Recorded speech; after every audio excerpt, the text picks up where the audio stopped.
माझ्या आईने उन्हाळ्यामध्ये रव्याच्या शेवया मला बनवून दिल्या होत्या. शेवयाची खीर, उपमा वगैरे करता येईल म्हणून. मला तर हे दोन्हीही पदार्थ खूप आवडतात. पण एक दिवशी मुलाला याचाच शेवयाचा उपमा बनवून दिला, तेव्हा तो मात्र खायला नको नको म्हणत होता आणि मॅगीसाठी हट्ट करत होता. मग पुढच्या वेळेस शेवयाचा उपमा केला आणि त्याला घरची मॅगी म्हणून खायला दिला. त्यामध्ये एक ट्विस्ट होता.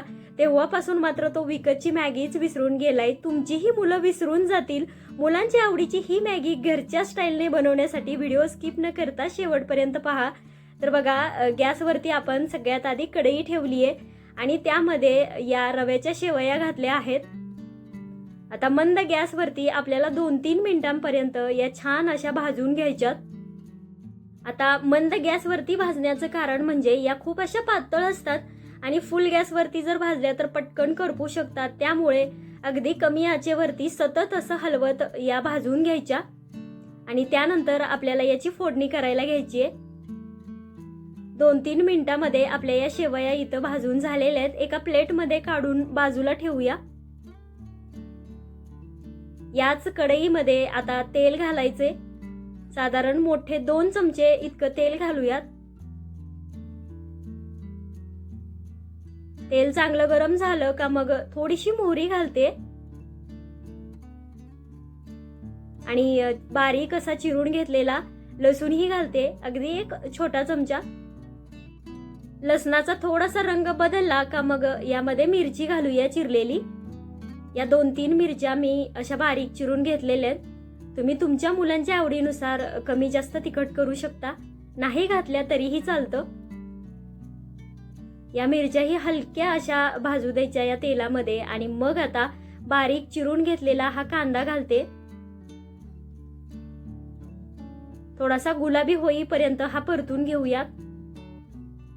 याची कृती जरी बऱ्यापैकी शेवयाच्या उपम्यासारखी असली ना, तरी 1-2 गोष्टी आपण वेगळ्या केलेल्या आहेत. त्यामुळे याला अशी भन्नाट चव येते ना की मुलांना मॅगी खातोय का शेवयाचा उपमा खातोय हे समजून येत नाही. थोडीशी बारीक चिरलेली कोथिंबीर आता घालते आणि ज्यावेळेस आपला हा उपमा तयार होईल ना तेव्हाही आपण थोडी घालणारच आहोत. हा जो कांदा आहे ना तो जास्त परतत बसायचा नाही, म्हणजे याला ब्राऊन करायचं नाही. फक्त 2 मिनिटासाठी परतून घ्यायचा, कारण यामध्ये किंवा आता घालणाऱ्या भाज्यांमध्येही क्रंच राहिला पाहिजे. 1 छोट्या आकाराची सिमला मिरची आणि टोमॅटो बारीक चिरून घेतलेला आहे, तोही घातलाय यामध्येच. माझ्याकडे आता फक्त सिमला मिरचीच उपलब्ध होती म्हणून मी तेवढीच घातली आहे. तुम्ही यामध्ये बारीक चिरलेला गाजर, स्वीटकॉर्न घालू शकता. तेवढ्याच जास्तीच्या भाज्या मुलांच्या पोटामध्ये जातात. टोमॅटो आणि सिमला मिरची घातल्यानंतरही आपल्याला थोडंसं हे परतून घ्यायचं. हेही जास्त शिजवायचं नाही, कारण सिमला मिरचीचा क्रंच या मॅगीमध्ये म्हणजेच आपल्या घरगुती मॅगीमध्ये खूप छान लागतो.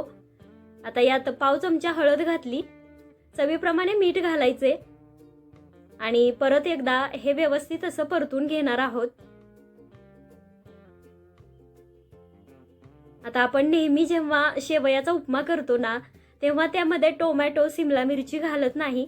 म्हणजे आमच्याकडे तर घालत नाहीत, फक्त कांदा, मिरची वगैरेच घालतात. पण अशा प्रकारे टोमॅटो आणि सिमला मिरची जर घातली ना या उपम्यामध्ये तर चव खूप जबरदस्त येते त्याला, अगदी मॅगीसारखी. तर बघा, यामध्ये आता आपण पाणी घालणार आहोत. तर 1 मोठा ग्लास भरून पाणी यामध्ये घातलेले आणि याला 1 उकळी काढून घ्यायची आहे. त्याआधी एकदा मी हे ढवळून घेणार आहे, जेणेकरून आपण घातलेल्या सगळ्या भाज्या वगैरे यामध्ये व्यवस्थित मिक्स व्हाव्यात.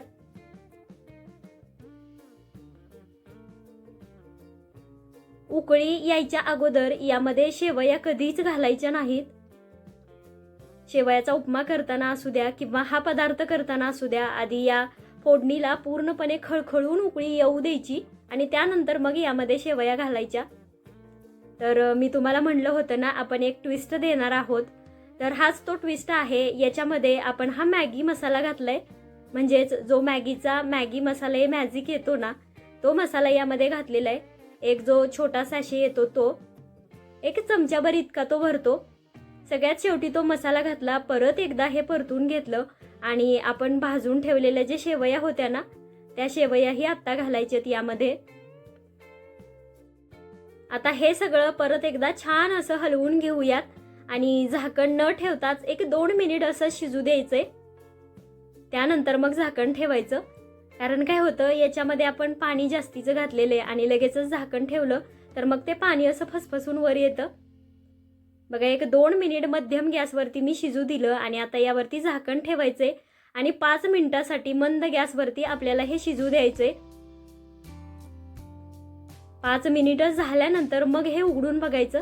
आधेमध्ये सारखं उघडून बघायचं नाही. मॅगी असू द्या किंवा असा घरचा शेवयाचा उपमा असू द्या, कधीही तो व्यवस्थितच शिजवून घ्यायचा. कारण कसं असतं, बाहेरचे नूडल्स असतील किंवा या शेवया असतील, पचायला थोडंसं जड असतं आणि लहान मुलांना मात्र खेळायचं पडलेलं असतं.